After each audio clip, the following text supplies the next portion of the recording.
Well, welcome back, everybody. It is Thursday, October 29th. I'm Trae Crowder. That's Mark Agee. What's up, Mark? What's up, Trae? Nice glasses. Yeah, thanks. This is Evening Skews. You know how we normally begin, but before we get to the Daily Dumbass, I got to address the elephant in the room. I'm sure many of you are wondering, why does Trey look so cool? What is it? Can't put my finger on it. Is it a particularly good hair day? Something was it the Willie Nelson shirt? Something with the mustache? What is it that's giving off this aura of coolness from Trey? Perhaps it's the shades inside after sundown. And you are right. That's exactly what's causing this coolness to radiate off of me. I'm not doing this just because I'm feeling it for the evening or I'm trying to jazz up the proceedings. No, I'm doing this to spare you all the horror that is my eyeballs at present. I had surgery on my eyes yesterday. Not as gnarly as it sounds, but still kind of gnarly. I'm going to be fine. It's something I've needed to have done for a long time. Finally found a doctor at UCLA that could do it. Have had double visions. The reason you always see me with glasses because I had to wear special lenses that corrected the double vision that I have. And I finally found someone who could do a little procedure and fix it. And he did, but it left my eyes very fucked up looking in the wake. And I'm trying to spare y'all from that, but I know it's one of those things where like, I feel like a lot of people are going to be dying to see it just because I got a morbid curiosity. And also I've kind of overhyped it. It's probably not as bad as I'm making it sound, but it's still kind of rough. So I'm going to show y'all real quick and then I'm going to put them back. But this is what we're working with underneath there right now as I lean in. Spooky eyeballs for a spooky season. Happy Halloween, everybody. I could make a hell of a zombie if I wanted to. This is also the reason we're doing a slightly shorter show tonight because, goddamn, just had surgery on my fucking eyeballs yesterday. And before anybody asks, yes, I am on pills, but you try having your eyeballs cut into and not being on pills. But Mark's going to carry us tonight. We're going to have a good time. The show must go on, as we say in the biz. And we got some fun stuff to talk about, don't we, Mark? Hell yeah, man. Got a few dumbasses I'm excited about. Yes, so let's get right into that. Daily Dumbass, producer Matt. Throw that.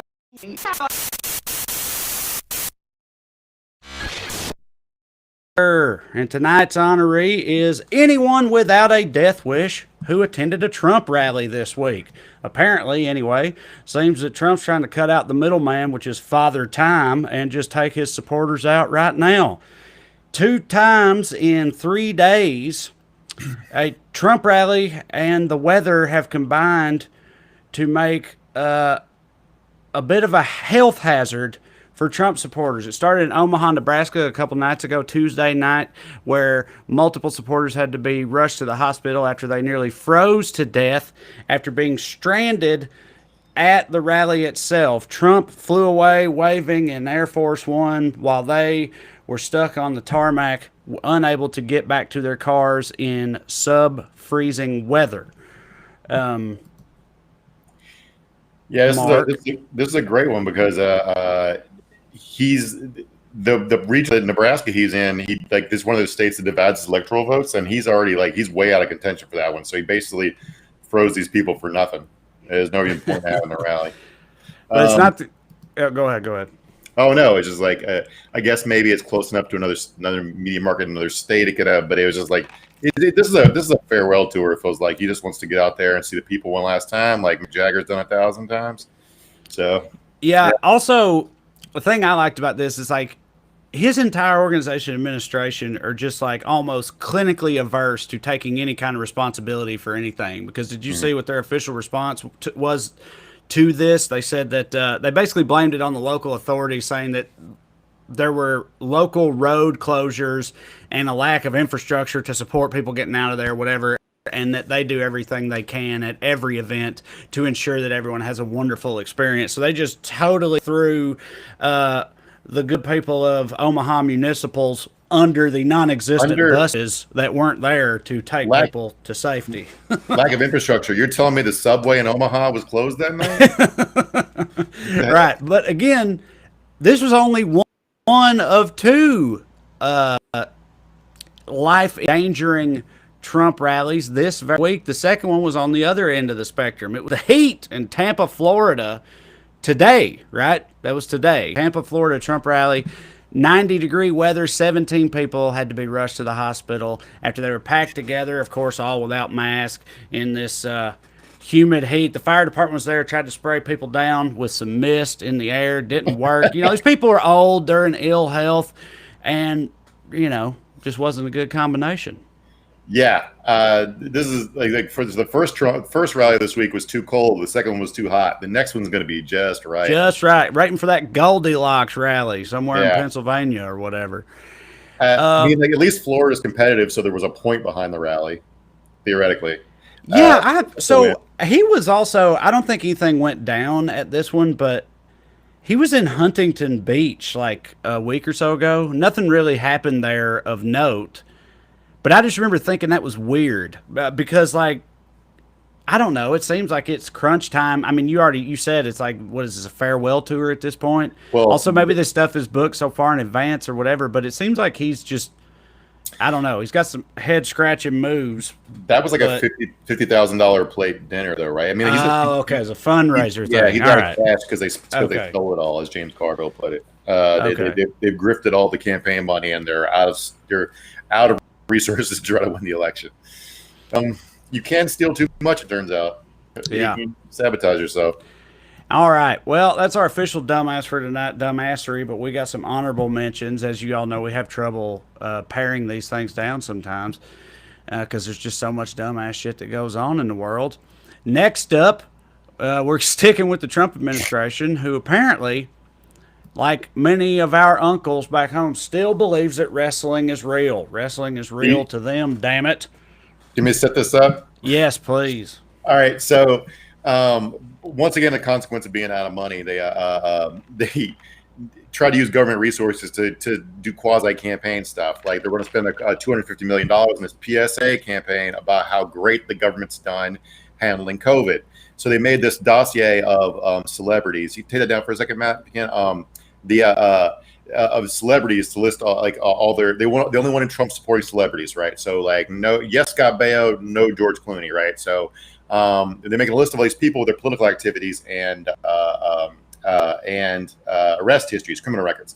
So Ronda Rousey was a no, one, because she supported Bernie Sanders in the primary, and two, because she was arrested in 2019. Except she wasn't arrested in 2019. She was arrested on Monday Night Raw as a bit, which led to this headline. We can see the story now.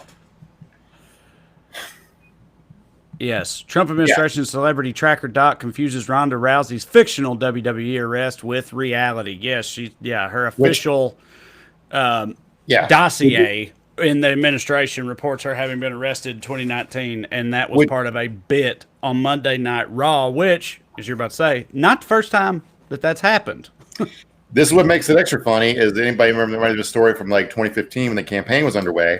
Monday Night Raw also did a bit once where I think it was during Vince McMahon's feud with Stone Cold. I think one of his many feuds with Stone Cold. McMahon got in his limo, and then the limo blew up. He was mysteriously murdered on Monday Night Raw, except he wasn't because it's wrestling. But Donald Trump, concerned for his lifelong best friend Vince McMahon, whose wife Linda McMahon is in Trump's cabinet. That's how good of friends they are and how close they are. Called WWE headquarters to check on Vince to make sure he was okay after someone had blown up his limousine.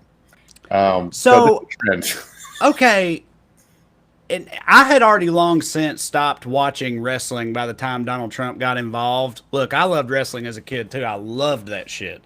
But then I fell out of it. And I know that Trump's in like the Wrestling Hall of Fame, and I know he had involvement with WWE and stuff, but I'm saying that makes all this even dumber. Like, he's been stone cold stunnered. Like, he's been behind the curtain. He's participated in it. Like, Trae, how does he possibly not?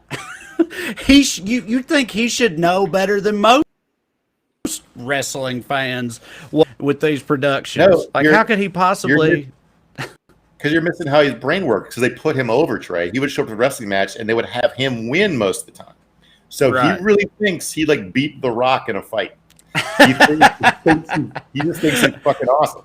Yeah, it's his whole personality, man. All of his losses are fake, and all of his wins are real, even if they're scripted. That is truly unbelievable. All right, another honorable mention for the Daily Dumbassery. I think this is the first time this guy's made an appearance in any capacity on the Daily Dumbassery, which is Yeah, honestly surprising. But he's too you got dangerous to be just be a dumbass usually. But this was just you funny. guys know him, you hate him, Mr. Tucker Carlson, who apparently was on the cusp of breaking world-rending controversy and scandal that would have shaken our democracy to its core, but unfortunately had a little bit of mishap with the mail. Matt, can you play this clip? Tucker Carlson. There's always a lot going on that we don't have time to get to on the air, but there's something specific going on behind the scenes right now that we did feel we should tell you about. So on Monday of this week, we received from a source a collection of confidential documents related to the Biden family. We believe those documents are authentic, they're real, and they're damning. At the time we received them, my executive producer, Justin Wells, and I were in Los Angeles preparing to interview Tony Bobolinsky about the Biden's business dealings in China, Ukraine, and other countries.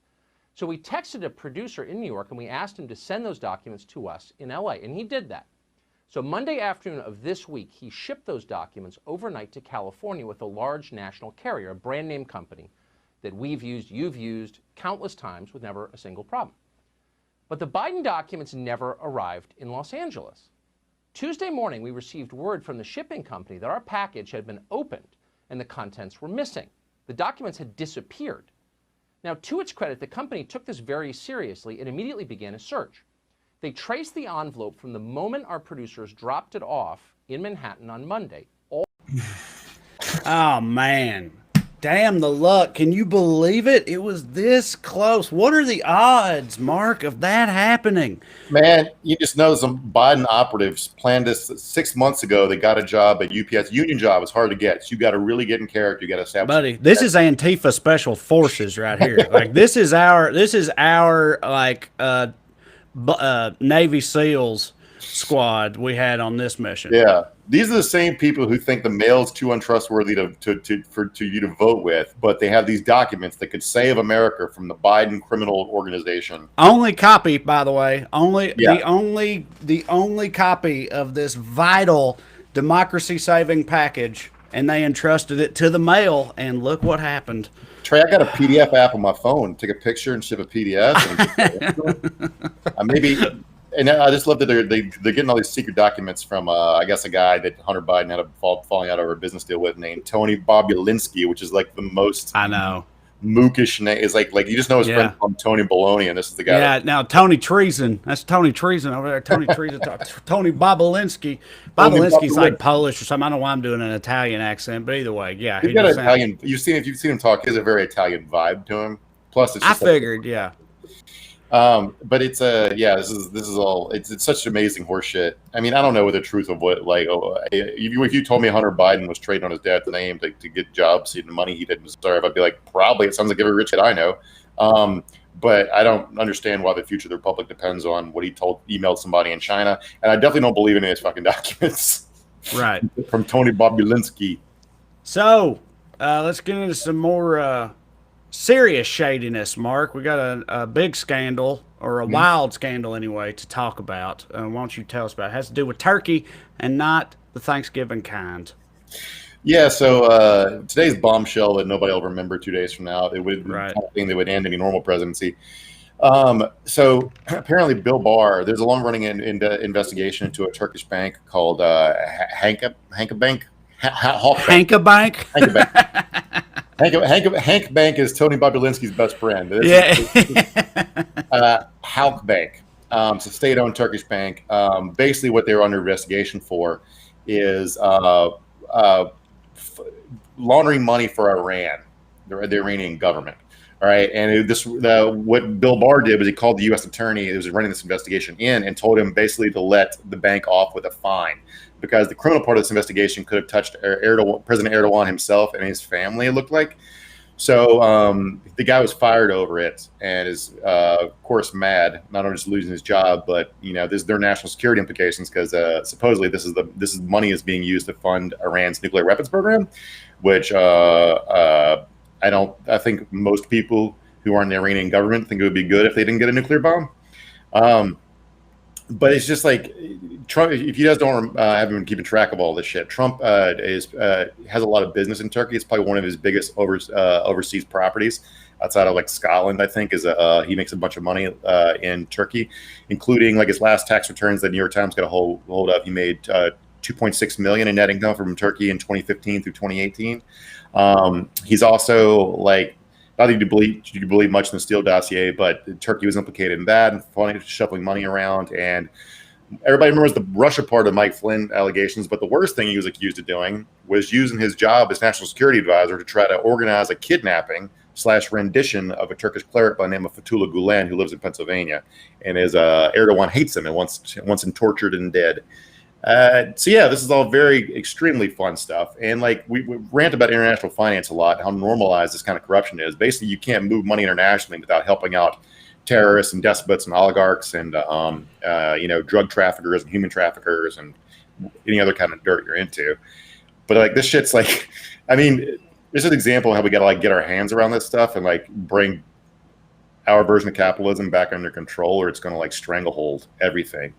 Right. Well, like you said you can't do it without hobnobbing with terrorists, despots, and oligarchs. And it's like it seems like all of Trump's like homeboys on the global geopolitical scene are they fit that bill. You know what I mean? It's this guy, was it Bolsonaro, the dude in the Philippines, obviously Big Daddy Putin, like Kim Jong-un, like it seems like he's tightest with the most despoty-ist of the world leaders, while all of the more, seemingly stable world leaders have nothing to do with him.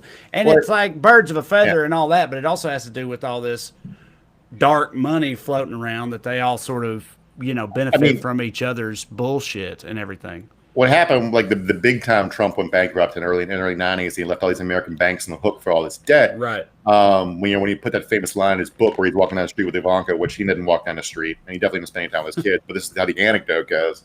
That he saw a homeless guy and goes, "Hey, look at that guy, he's $8 billion richer than me." Because he was like so broken in debt. But the American banks stopped lending to him, so basically he had to lower his quality control for where his money came from. And that's where you end up. Ivanka had this land deal in Eastern Europe that was caught. I mean, this isn't like deep web conspiracy stuff. This is also in the newspaper. They were laundering money for the Iranian, the RRG, the Iranian Revolutionary Guard, which is their like loyalist militia that answers directly to the mullahs and runs a nuclear weapons program. Trump organization was caught doing that, and Ivanka's response to the authorities was like, "Yeah, we figured that was probably the case, but we didn't check."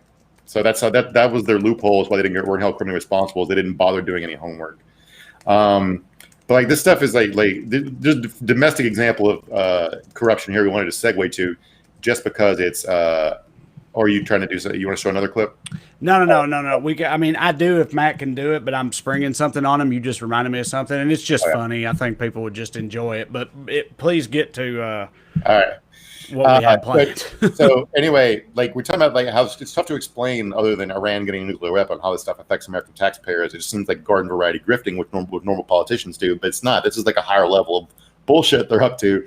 And here's an example from last night's debate, David Perdue versus John Ossoff, where Perdue, you might remember, was one of the few senators caught insider trading after they were told that COVID was going to be really, really bad.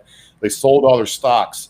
And in between those two things happening, they went out and told their constituents on camera that COVID wasn't a big deal. So they'd have time to get their money out of the market before the regular suckers like us could wrap our heads around it. So can you get the clip ready, Matt? Well, perhaps Senator Perdue would have been able to respond properly to the COVID-19 pandemic if you hadn't been fending off multiple federal investigations for insider trading. It's not just that you're a crook, Senator. It's that you're attacking the health of the people that you represent. You did say COVID-19 was no deadlier than the flu. You did say there would be no significant uptick in cases. All the while, you were looking after your own assets and your own portfolio, and you did vote 4 times to end protections for pre-existing conditions. 4 times. And the legislation that you tout, the PROTECT Act, It includes loopholes that specifically allow insurance companies to deny policies to Georgians with pre-existing conditions. Can you look down the camera and tell the people of this state why you voted 4 times to allow insurance companies to deny us health coverage because we may suffer from diabetes or heart disease or asthma or have cancer in remission? Why, Senator? God, I love that. So you ever seen a guy's soul leave his body? Dude, I know, right? And this isn't me. One of the tweets I saw in response to that said, "Is he blinking out SOS in Morse code or help me?" He just stands there, just blinking, just staring blankly into the void, waiting for help. That's a good example of how like other people can't pull off Trump stuff, because Trump would have pounded the table and said it wasn't true and accused his opponent of being corrupt and interrupted, and it wouldn't have played that well, right? But like all Purdue can do is like he does that little finger where he wants to call a timeout. Right? Yeah. It was like that part. That's my favorite part of that. And another way a fun way to think about this is the reason he's under multiple investigations, going back to Bill Barr meddling in the Justice Department and Kelly Loeffler's not, is because he's not Trumpy enough. Right. Purdue's problem isn't that he's going to go to jail for being too corrupt, because he's being investigated for not being corrupt enough. Right. So, well, that is just the way. All right. So, producer Matt, you can start looking through the comments and stuff and throwing them up there. But first, Mark literally just mentioned Ivanka's name earlier, and it reminded me of something I saw last night that I just want y'all to see too. I just love a good booing, and this guy's really got it down, I think. You can play it whenever, Matt. This is Ivanka walking out of the store. How do you like Belmont? Go Trump! Oh my gosh! Boo! Go home! Boo! Boo!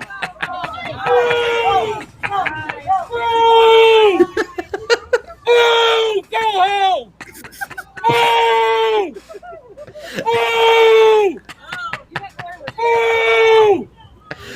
Boo! The consistency, the form. He's even got good form, leaning into it, cupped hand around the mouth, the technique, the persistence, the commitment to it. It's not personal. It's not like, he didn't make any kind of like, he didn't make it about how she looks or anything like that. Just a good old fashioned booing, which really gets your message across. I feel just giving her the boozness, man. I object to everything about your general being. Yeah, right. You wonder who invented the boo? He was the first guy who was like, "This is how I'm going to show my disapproval." Right. Yeah. Happening right now. I'm just going to make this not even a word. Just go boo. It's like just a gut. Yeah, just like a guttural, instinctual, like boo, boo, and everybody that heard it was like, "That's exactly it. That's exactly how I feel about this too. Yeah, let's all just roll with that." I just dislike what's happening right now so much. There's no word for it. I just want to like push for my diaphragm and have you feel it. I just scared the shit out of my cats. Yeah, Claudia Gambaro, that just scared the shit out of my cat. Sorry about that, Claudia. I know cats can be jumpy. My wife just put a harness on our cat tonight because she intends to walk her. I'll let you guys know in the coming episodes how that goes. I'm guessing poorly, but we'll see. Susan Elizabeth Marsh Tanabe says, "Boo, go to hell. He made my dog cry, but I loved it. Wish we'd been there." Apparently, I didn't know animals were that put off by the sound of booing. Apparently, we've caused some upset amongst the pet population of our viewership, and for that, I apologize. But the humans seem to be enjoying it, so that's good. Trae, I know dogs don't hit for you, but one thing. God damn it, Mark! Wait, everybody, you can't listen. You can't just say that in a public forum. It's not. Dogs don't not hit for me. I'm a cat person. It's a running joke amongst our friends, me and you, and Corey and Drew, that you guys all love and worship at the altar of dogs, and I prefer cats, but I don't hate dogs. I don't want anything bad to happen to dogs. I just think it's funny to make fun of them because everybody's so up there on Trae ass tried about to run dogs my all the dog time. over with his car. I saw it. It's not true. It's not true. It's not true. I've never been anything but sweet to his dog on the rare occasions I've encountered her. This is hilarious. Nicole Swintoski says, my mom is like, what the hell is going on? So it's not just the pets. We've just like the bystanders in people's houses. You got somebody's cat, somebody's dog, and now somebody's mom. Everybody's confused. It's off in the periphery here. You do. Sorry. What? No, what were you? Oh, you're going to lecture about Jurassic Mark's new wallpaper.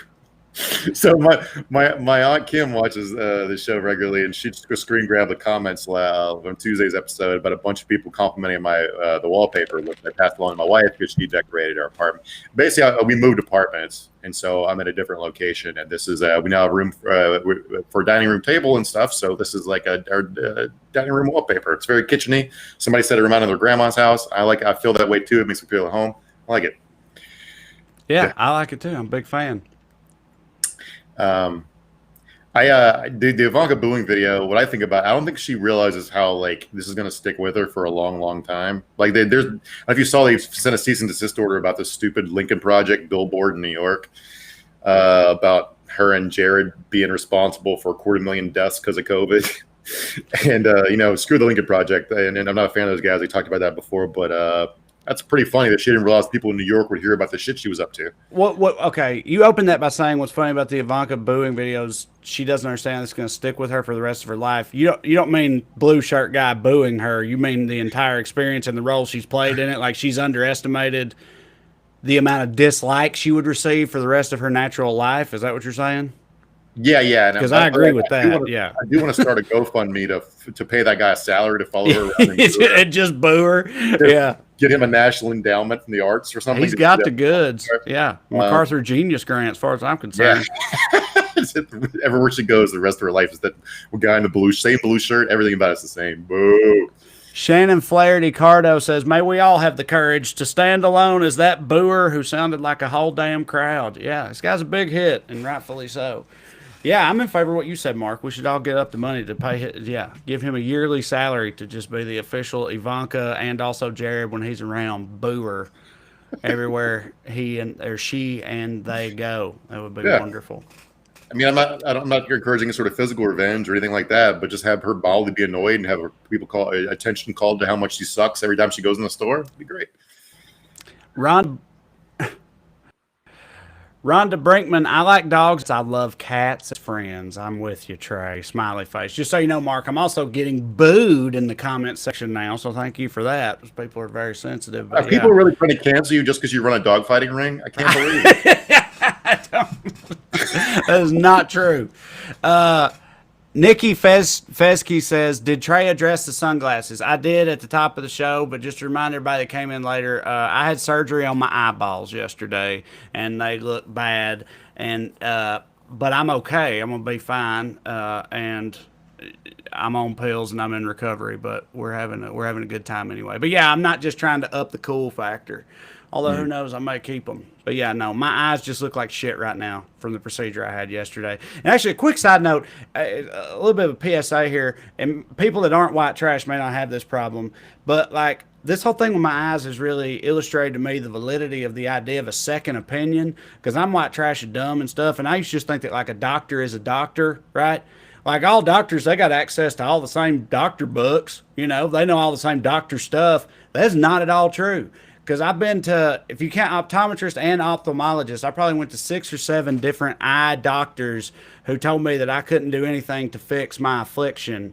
And then I finally found a guy. I actually randomly met an eye doctor at a Christmas party. And the doctor she works underneath, her boss, is like a specialist that can fix the exact thing I have. And now they have fixed it. So get a second opinion if you think you need one. These doctors, some of them don't know shit, y'all. That's what I'm saying. Like, you grow up, I feel like you grow up fucking poor and shit, and it's like doctors and lawyers are like the top of the aspiration, mountain. And, like, if you're a doctor, that's like the end-all, be-all. And doctors are great and they're heroes, but some of them don't know shit. So if you got a doctor you think don't know shit, Find you one that does know shit. That's all I got to say. Summarize Trae's opinions tonight. Fuck doctors, Trump's right, fire Fauci, and screw dogs. Listen, Robert Reyes says, you're funnier with the glasses. It ain't the glasses, buddy. It's the pills. Yeah, that's the other stuff. Yeah. Doing the heavy lifting there. Trae's on half a bottle of Oxy, which is more than his normal quarter bottle of Oxy.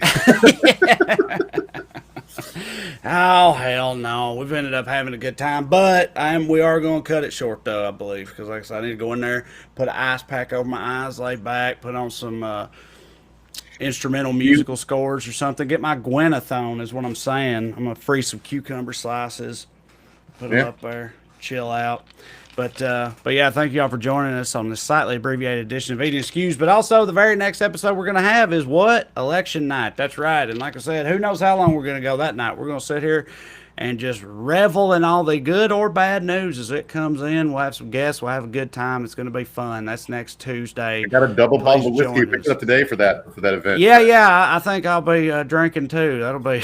We'll see how that goes. Yeah. Anyway, come back next Tuesday for the election and possibly the end of the world. Who knows? We'll see. But that's it for tonight. Thank you all very much. We love you. See you. Bye.